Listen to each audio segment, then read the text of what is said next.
There comes a moment in every human heart when the old patterns stop working, when the walls we built to survive become too heavy to carry. And the truth is this: people who push love away aren't doing it because they don't feel. They're doing it because they feel so deeply that they're terrified of losing themselves in the process. But something extraordinary happens. When they meet the one who isn't afraid to lose them, that person walks differently. They love from a place of fullness, not fear. They don't chase because they don't believe in scarcity.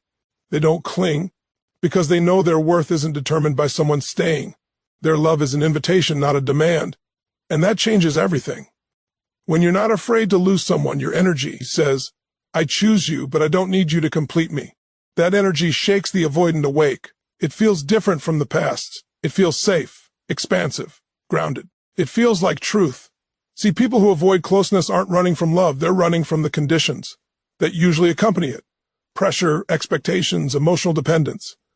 But when they encounter a soul who stands strong in their identity, who doesn't crumble when distance shows up, who doesn't take space personally, something inside them begins to melt, because deep down, even avoidants crave a love that doesn't threaten their freedom.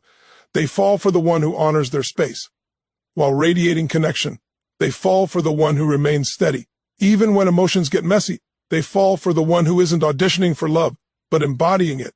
And here's the divine principle at play. Love rooted in freedom transforms. Love rooted in security heals. Love rooted in self-worth awakens the dormant parts of the heart. If you were listening to this, understand something powerful. You were never meant to chase anyone. You were meant to stand, to rise, to embody a love so whole that it teaches others what's possible. When you're not afraid to lose someone, you operate from a higher consciousness. You communicate differently. You move differently. You become a mirror that reflects their potential, not their fear. And the avoidant, who once ran from emotional intensity, starts running toward you, not because you pursued them, but because you represented safety, truth, and spiritual alignment. That's what real love does. It invites growth. It calls souls forward. It awakens courage where fear once lived. So if you've ever wondered why avoidants fall in love with the one who isn't afraid to lose them, the answer is simple. Because freedom is magnetic, confidence is magnetic, wholeness is magnetic. And you, just as you are, have the ability to love in a way that elevates not only your life, but the lives of those connected to you. Stand in that power. Live in that truth. And watch how love rises to meet you. Emotional freedom is one of the most magnetic forces in human relationships, especially when it comes to those with avoidant tendencies. People with avoidant patterns often carry a deep, internalized fear of being consumed, controlled, or emotionally overwhelmed. They've usually learned through childhood experiences, past relationships, or moments of emotional betrayal that closeness can come with strings attached, and those strings can feel suffocating. So when they encounter someone who naturally radiates emotional independence, it creates a sense of spaciousness that feels both safe and strangely compelling. It's not just relaxing, it's disarming in a way that their nervous system isn't used to. Imagine someone who doesn't need constant reassurance, doesn't panic when communication slows, doesn't crumble under a bit of emotional distance, a person who is present but not pressing, loving but not grasping. To an avoidant, this feels like stepping into a room where the air is finally breathable. There's no pressure to perform emotionally, no demand for instant intimacy, no unspoken expectations that they must give more than they're ready to give. Instead, there is ease. And ease, for an avoidant, is a rare experience. But emotional freedom isn't about being detached or indifferent. It's about being grounded in oneself. It's a kind of inner wholeness that says, I choose you, but I'm not defined by your response to me. When someone brings that energy into a connection, the avoidant feels something they almost never feel in relationships: control over their own emotional space. When they don't feel chased, they stop running. When they don't feel pressured, they lean in naturally. When they don't feel needed in a way that feels suffocating, they can finally show up authentically. Avoidants tend to equate emotional closeness with the potential loss of identity or independence. They guard themselves from feeling trapped or obligated. They anticipate that love will come with demands they can't comfortably meet. So when they meet someone who loves without trying to possess, someone who doesn't abandon their own life to revolve around them, someone who respects the natural rhythms of connection and space, it creates something rare: relational safety. This safety doesn't come from avoiding emotions. It comes from allowing emotions to exist without clinging to them. When communication comes without panic, when silence isn't weaponized, when the connection remains steady instead of unstable, the avoidant begins to feel something unusual. Trust. Not forced trust. Not demanded trust. But organic trust that grows because the other person's energy feels balanced and non-threatening. Emotional freedom also signals emotional maturity. It reflects the ability to hold one's own center even in moments of uncertainty. A person who is emotionally free doesn't chase validation. They don't try to fill their emptiness with another person's presence. They don't love from fear, they love from overflowing. That kind of presence is deeply attractive to someone who has spent their life dodging intensity. It feels like a gentle invitation rather than a forceful pull. And even more importantly, emotional freedom shows an avoidant that love doesn't have to cost them their autonomy. It shows them a version of connection that allows both partners to breathe, grow, and exist as individuals. When they realize that they can be in a connection without disappearing into it, their heart softens. They discover that love isn't a trap. It can be spacious, liberating, even empowering. Over time, the avoidant begins to associate love not with fear but with peace, not with pressure but with possibility. Emotional freedom gives them the space to be themselves, without judgment, without performance. And for someone who's spent a lifetime shielding their heart, that experience becomes unforgettable. You said expand key point 2 into 600 words without heading and conclusion. ChatGPT said bar. Confidence is one of the most stabilizing and attractive forces a person can bring into a relationship, especially for someone with avoidant tendencies. Avoidants live with an underlying fear that emotional closeness will lead to expectations they cannot fulfill. They often anticipate disappointment. Either they will disappoint someone or they will be disappointed by them. This is why they are instinctively drawn toward people who exude inner stability. When someone is confident, they communicate a powerful message without saying a word. I know who I am, I know what I want, and I'm grounded no matter what you choose. That energy dismantles the avoidance fear, not with sure, but with presence. Confidence creates a predictable emotional environment. It's steady. It doesn't lurch into desperation, insecurity, or emotional chaos. An avoidant feels safe with someone who is not easily shaken because it reduces the fear of being responsible for another person's emotional well-being. Many avoidants have spent their lives believing that getting close to someone means having to carry their emotions, their expectations, and their needs. But when they meet someone who is stable in themselves, someone who doesn't collapse at the first sign of distance or uncertainty, the avoidant finally sees that they are not being burdened. They are being invited.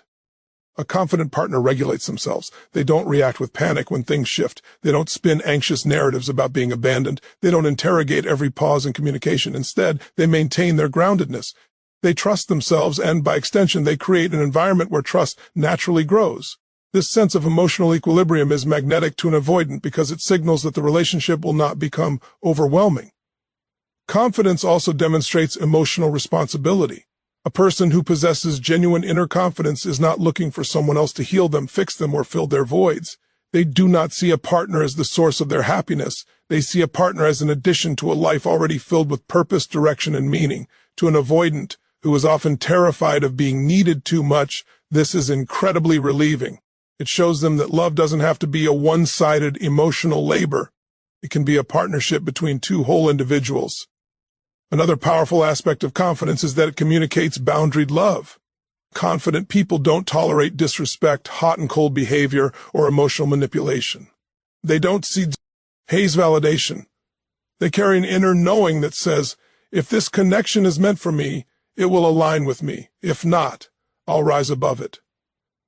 This mindset affects the avoidant profoundly. Instead of feeling trapped, they feel respect. Instead of feeling pressured, they feel admiration. Instead of feeling like they have the upper hand or are being pursued, they recognize that the other person is an equal, strong, self-aware, and self-honoring. Respect is the doorway through which avoidants walk into deeper connection. They may fear intimacy, but they crave respect, and true confidence commands respect without demanding it. The avoidant begins to feel that the confident partner is not there because they need them, but because they choose them. This distinction is everything. Being chosen by someone who is fully capable of choosing themselves is far more meaningful than being clung to by someone who fears losing them. Confidence also nurtures emotional safety because it creates a stable rhythm in the relationship. The confident partner is not hyperreactive. They communicate clearly. They hold themselves accountable. They don't distort small issues into emotional storms.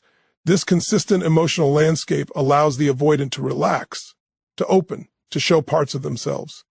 They usually guard. In this stability, the avoidant discovers something transformative. Intimacy can exist without anxiety. Love can coexist with independence. Connection doesn't have to feel like a threat. The confident person becomes a living example of what love looks like when it's not fueled by fear, insecurity, or neediness. And slowly, the avoidant begins to trust because they finally feel safe with someone who trusts themselves.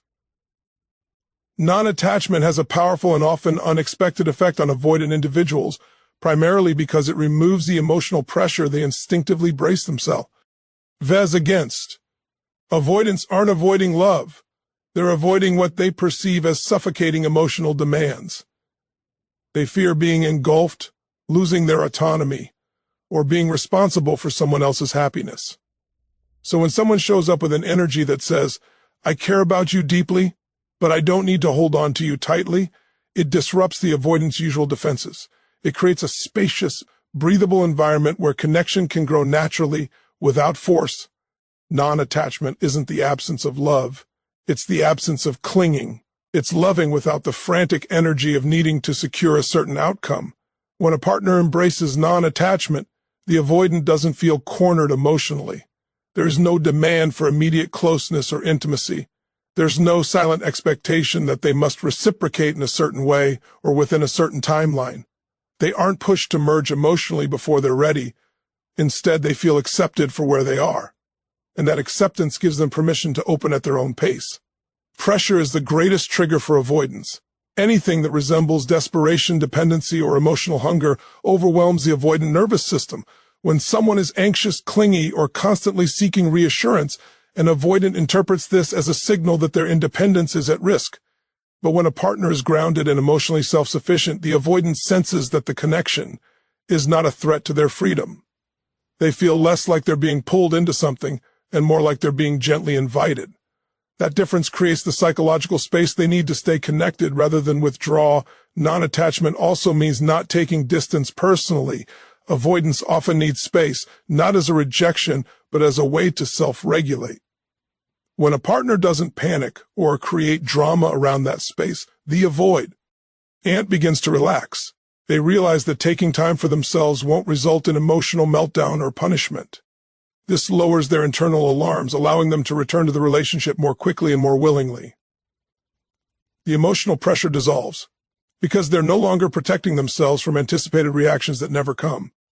Another key aspect of non-attachment is emotional neutrality. When a partner is not driven by fear, they respond to an avoidance patterns with calmness instead of insecurity. They don't interpret slower emotional progress as rejection.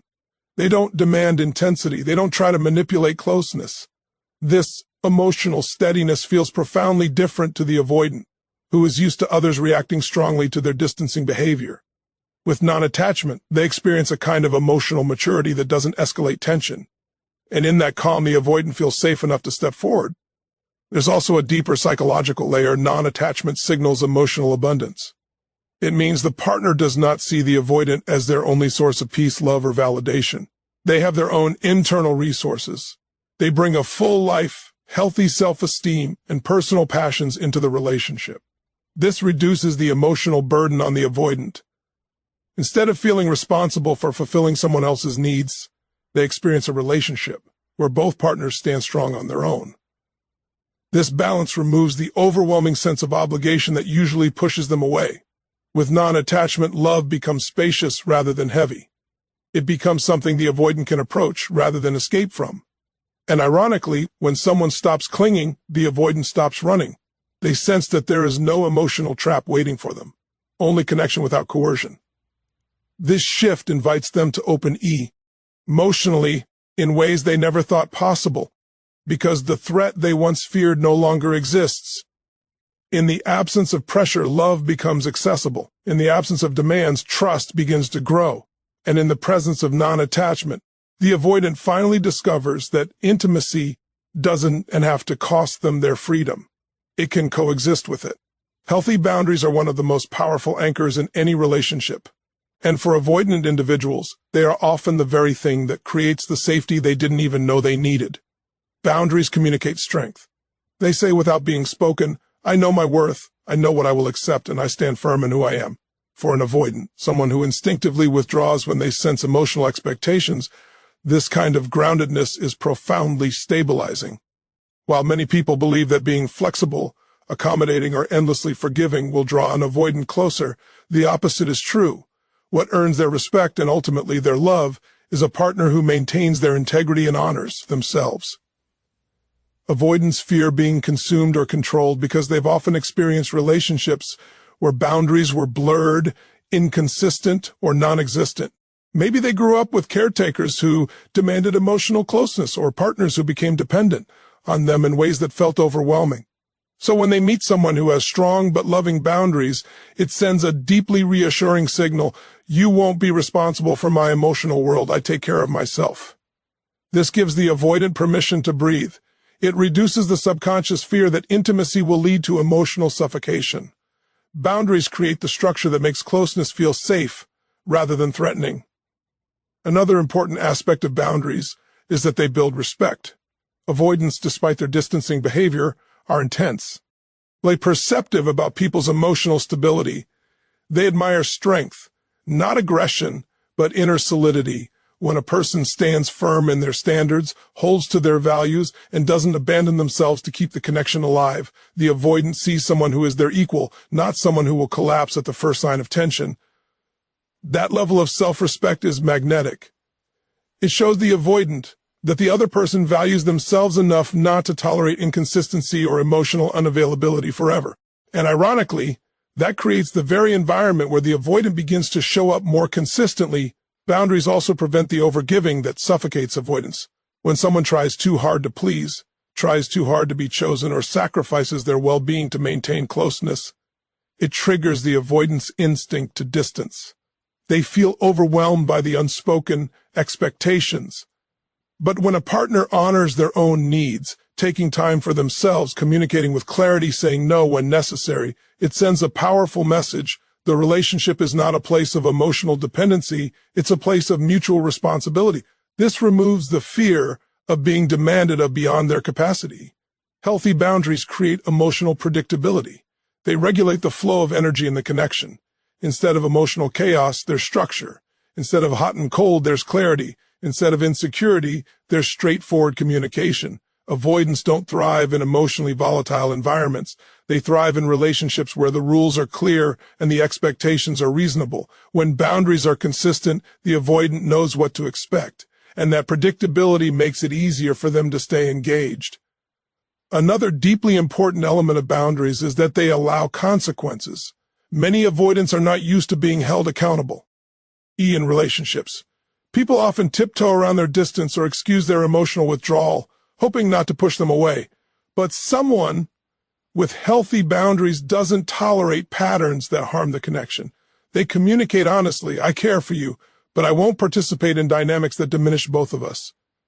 This kind of firmness awakens something in the avoidant: respect, self-awareness, and often a desire to rise to the level of the relationship being offered. Boundaries also teach the avoidant what real love looks like. Not enmeshment, not dependency, not control, but two people choosing each other from a place of autonomy. The avoidant realizes that love isn't something that consumes, it's something that exists between two whole individuals who protect their own well-being and honor each other's needs. And perhaps most importantly, healthy boundaries invite the avoidant to grow. They challenge them, not through pressure, but through example. When they see someone who refuses to abandon themselves, it inspires them to confront their own patterns. They begin to understand that closeness doesn't have to mean losing themselves. In fact, the strongest relationships are built on mutual respect, mutual space, and mutual strength. Precisely what boundaries create. Independence carries a familiar rhythm for avoidance, almost like a language they've been speaking their entire lives. They are accustomed to distance, spaces where emotions aren't demanded of them, where they can retreat to regulate, where they don't feel pressured to perform intimacy on command. But when independence shows up in a relationship in a healthy, secure form, it becomes something completely different. It doesn't mirror the emotional coldness or detachment they use as a shield. Instead, it reflects strength, balance, and emotional health. And that is where the transformation begins. Avoida. NTS often grew up in environments where emotional closeness came with expectations that felt overwhelming, unpredictable, or unsafe. So independence becomes their default way of protecting themselves. To them, distance equals safety, but independence in a secure partner feels different. It doesn't push them away, nor does it threaten their sense of freedom. Instead, it creates a steady, grounded environment where connection can exist without engulfment. This sparks a deep curiosity in the avoidant because they're encountering someone who moves with the same spaciousness they crave, but without the emotional disconnection they fear. A secure, independent partner doesn't rely on the avoidant to fill an internal void. They don't cling. They don't panic when space appears. They don't interpret a moment of distance as abandonment. They continue living their life with purpose, passion, and presence. This behavior is deeply grounding for an avoidant because it means the relationship isn't operating from emotional hunger. It's rooted in two people who can breathe freely, who can be whole on their own, who choose each other, not out of desperation, but out of genuine alignment. When independence is healthy, it invites the avoidant into a dynamic where closeness is not forced. Instead, it's naturally co-created. An independent partner respects the avoidant's need for space, not as a threat or rejection, but as part of their emotional wiring.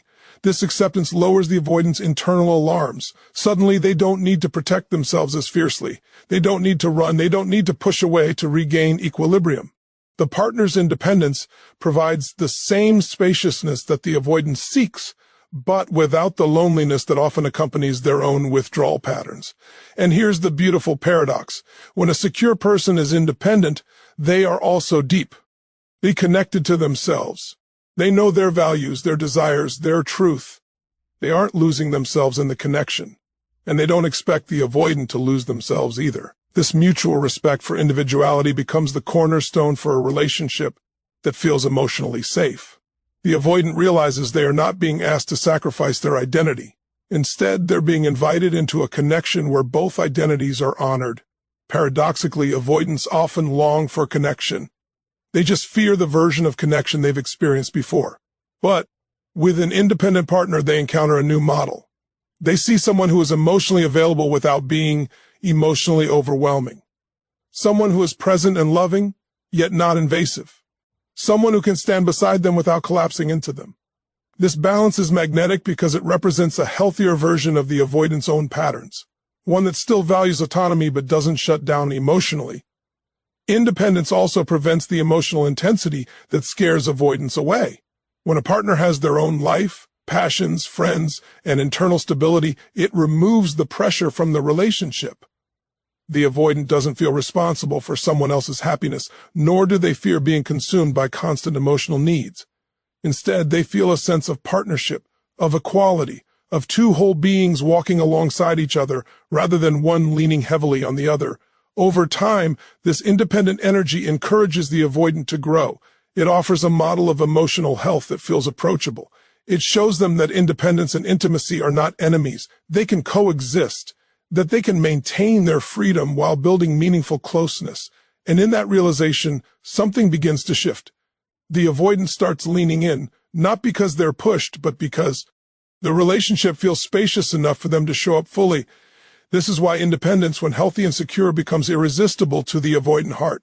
It reflects the freedom they've always needed, paired with the love they never believed they could safely have. When someone shows love without dependency, it creates an emotional atmosphere that feels profoundly different for an avoidant.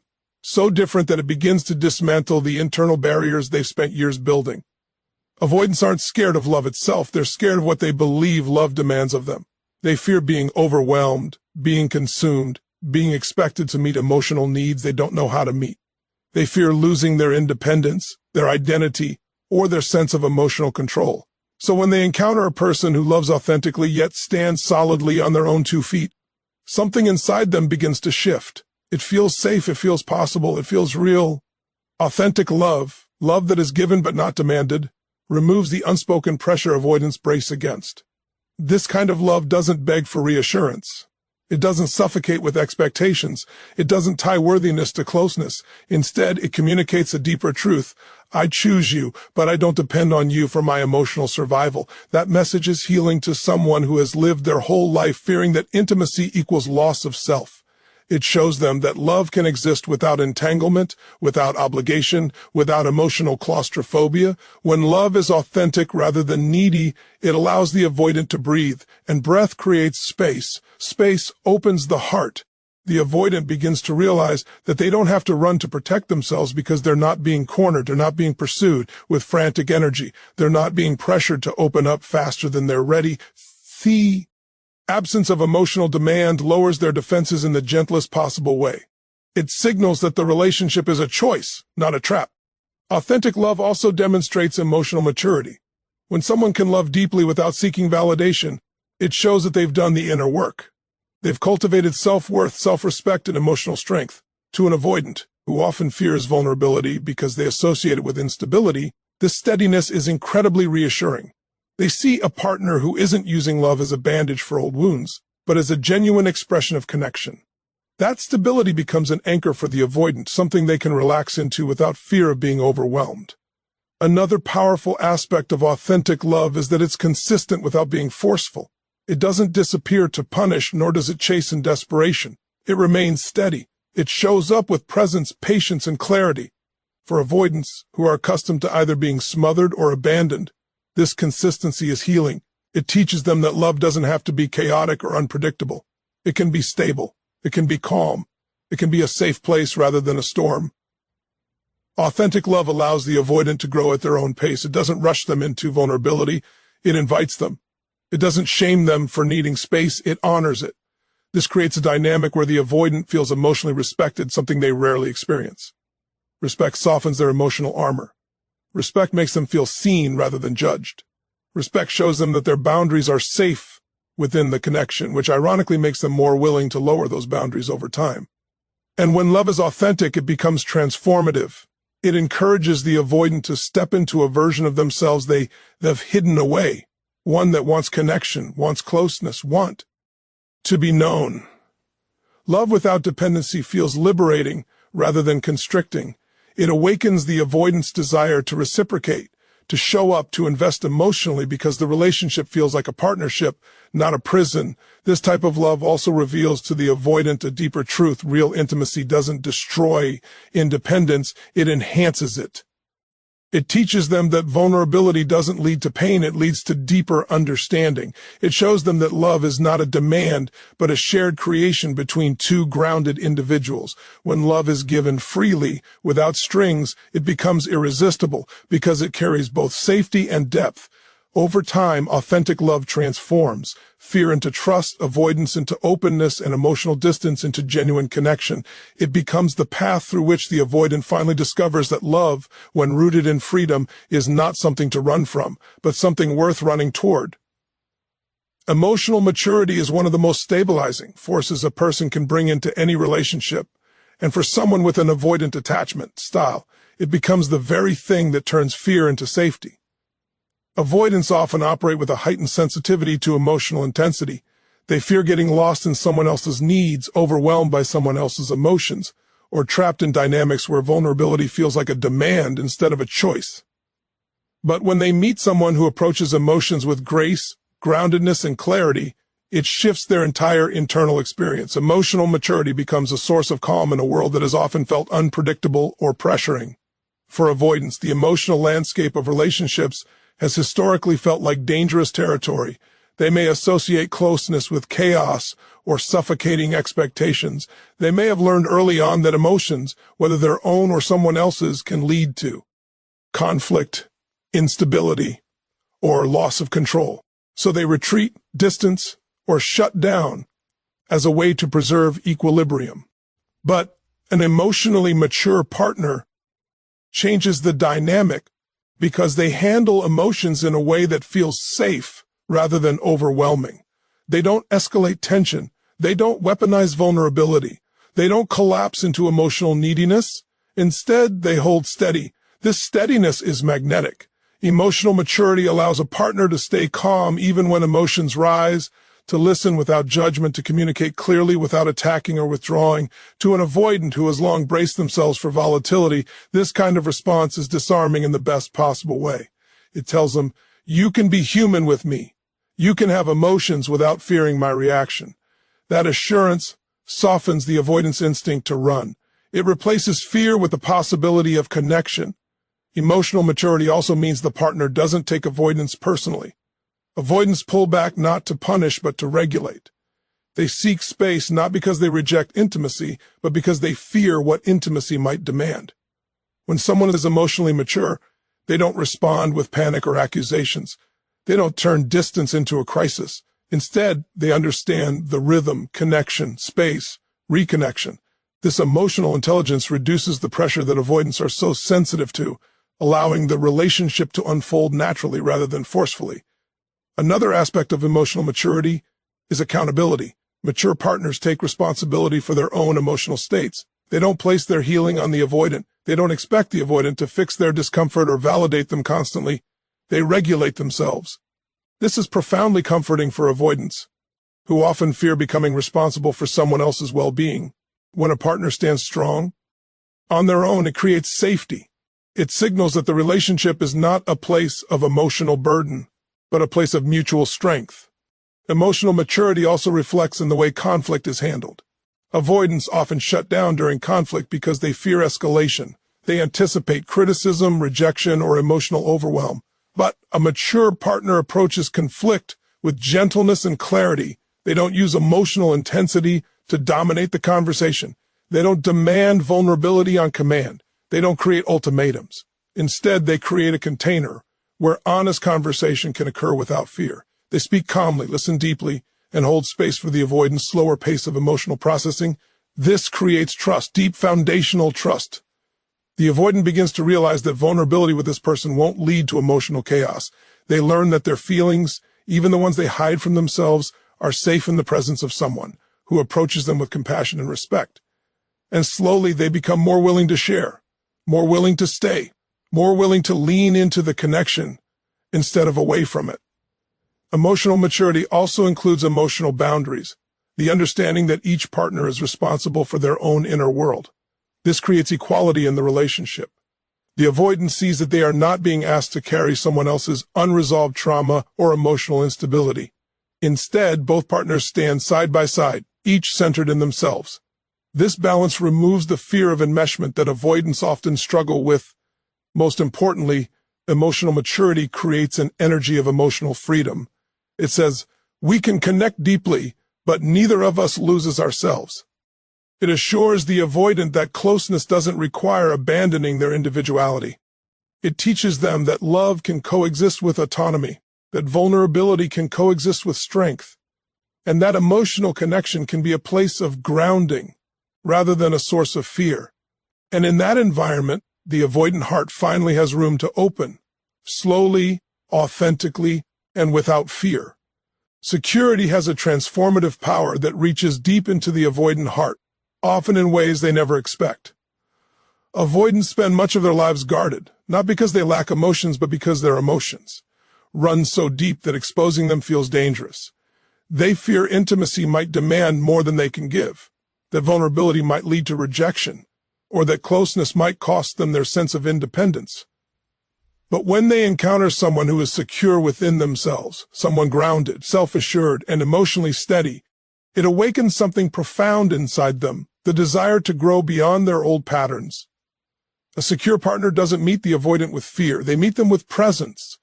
They don't chase when the avoidant pulls back. They don't panic when communication slows. They don't interpret space as abandonment. Instead, they hold an unshakable sense of self that communicates, I care for you, but I won't lose myself in this. For an avoidant, that kind of emotional equilibrium is both calming and inspiring. It shows them a version of connection that feels stable enough to trust. Security isn't about perfection. It's about emotional resilience.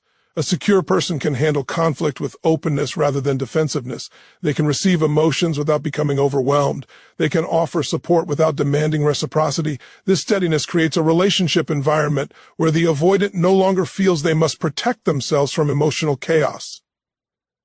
Instead, They experience consistency, something many avoidants never had in childhood or previous relationships. That consistency becomes the soil where growth naturally begins. Another powerful aspect of security is the way it models healthy emotional regulation. Avoidants often retreat when emotions get intense because they were never taught how to navigate emotional waves safely. They avoid vulnerability because they associate it with losing control. But a secure partner demonstrates that emotions can be expressed without spiraling, without conflict, without threat. They show that vulnerability is a bridge to deeper connection, not a trap. Witnessing this softens the avoidance instinct to shut down. It makes vulnerability feel less like a battlefield and more like a shared human experience. Security also awakens the avoidant's desire to show up differently. When someone is emotionally grounded, it reflects a level of self-respect and self-awareness that avoidants deeply admire. It challenges them, not by force but by example. The avoidant begins to realize if this person can communicate clearly, stay present during conflict, and love without losing themselves, maybe I can too. This subtle but powerful shift inspires them to grow into the version of themselves that wants connection rather than avoiding it. A secure partner's boundaries also play a vital role. They don't allow themselves to be mistreated. They don't accept inconsistency. They don't excuse avoidant behavior indefinitely. This refusal to bend into self-abandonment is deeply respected by the avoidant. It teaches them that love is not something to be taken for granted. It's something to be honored. And while boundaries might feel uncomfortable at first, avoidants eventually appreciate them because boundaries provide structure, clarity, and emotional safety. With boundaries in place, the avoidant learns that closeness doesn't lead to enmeshment, it leads to mutual respect. Security is also deeply nurturing because it doesn't disappear in the face of discomfort. A secure partner doesn't withdraw affection when things get hard. They remain emotionally accessible without being overpowering. This reliability becomes a lighthouse for the avoidant, steady, dependable, and unwavering. It shows them that love doesn't vanish when vulnerability emerges. This experience alone can heal years of relational fear. Over time, this secure presence encourages the avoidant to reevaluate the beliefs that once protected them but now limit them. They begin to see that intimacy can coexist with autonomy, that sharing emotions doesn't weaken them, that love doesn't have to mean losing themselves. And with each small step toward trust, their heart opens a little more. Security doesn't change the avoidant overnight, but it creates a foundation strong enough for them to take emotional risks. It invites them into a relationship where growth feels natural, not forced. And as they slowly embrace vulnerability, something remarkable happens. They stop merely surviving connection and begin participating in it. This is why avoidants fall for the one who is secure, because that person becomes the mirror that reflects their potential, not their fears. They inspire the avoidant to evolve, not through pressure, but through the quiet strength of their presence. And in that environment of emotional safety, the avoidant finally discovers that love is not a threat, but a pathway to becoming their fullest, most authentic self. Thank you for sharing this space with me and allowing me to support your growth. Goodbye for now. May your journey forward be bold, clear, and beautifully aligned.